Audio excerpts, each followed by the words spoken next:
Biznesmeni kontrovers Fatmir Bektashi është pronar me 100% të aksioneve dhe administratori i kompanisë së ndërtimit Kontakt. Bektashi, ortak me dhëndrin e Sali Berishës, ja marrë bërë Maltezin me 2 dosje në prokurorinë e posaçme, një që lidhet me ish kompleksin Partizani dhe tjetra me dosjen e kryebashkiakut të Tiranës, vjen të marrë leje nga pushteti i Edi Ramës për komplekse të mëdha ndërtimi. Kompania Kontakt me pronar në letra Fatmir Bektashin ka në pronësi me 50% të aksioneve bashkimin e kompanive Kontakt SHPK dhe Magnet Imo SHPK, ndërkaq 50% aksionet e tjera në kompaninë e ndërtimit Kontakt SHPK dhe Magnet Imo SHPK i ka kompania Magnet Imo SHPK. Dhëndri Zoholli Sali Berishës ja marrë bërë Maltezi me 40 shtëpi në akuzë nga SPAK bashkë me Bektashin për korrupsion dhe pastrim parash. Është pronari vetëm i kompanisë Magnet Imo SHPK.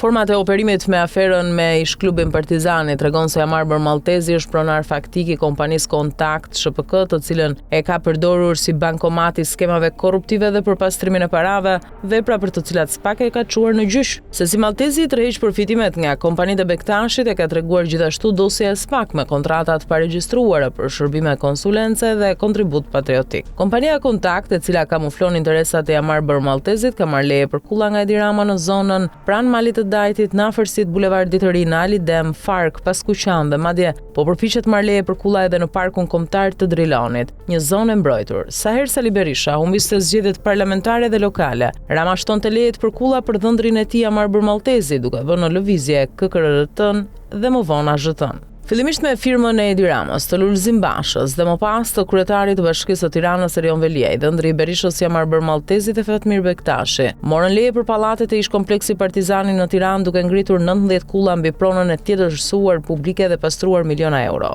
Nga trashëgimtari pretenduar i 113 m2 tokë, Maltezi u shndërua në përfituesin më të madh të kullave me 35 deri në 50%. Në të njëjtën formë, Maltezi ka marrë nga Edi Rama leje për të ndërtuar kompleks pallatesh dhe vilash nëpër Tiranë, si Mangalem 21, Marga, Magnet, Kaimi, Kadiu, Oksa, Siri, Enokia, Ballada, Aba dhe Aba 1. Bashkë me projektin Pyet e Drilonit janë të paktën 12 komplekse pallatesh dhe vilash për të cilat dhëndri i Berishës ka marrë leje nga pushteti i Edi Ramës. Përpos kompanisë Magnet Imo SHPK sekuestruar nga SPAK si produkti i aktivitetit kriminal, dhëndri Sali Berishës i përfiton interesat në ndërtim edhe përmes disa kompanive të tjera, përfshirë Homplan SHPK dhe Magnet Gjiment Fit SHPK. Si për ironi, dhëndri Sali Berishës përmes Kontakt SHPK ka marrë leje ndërtimi nga Edi Rama edhe gjatë kohës kur gjykata e posaçme e kishte izoluar në arrest shtëpiak me kërkesë të SPAK-ut marrë nga prapaskena.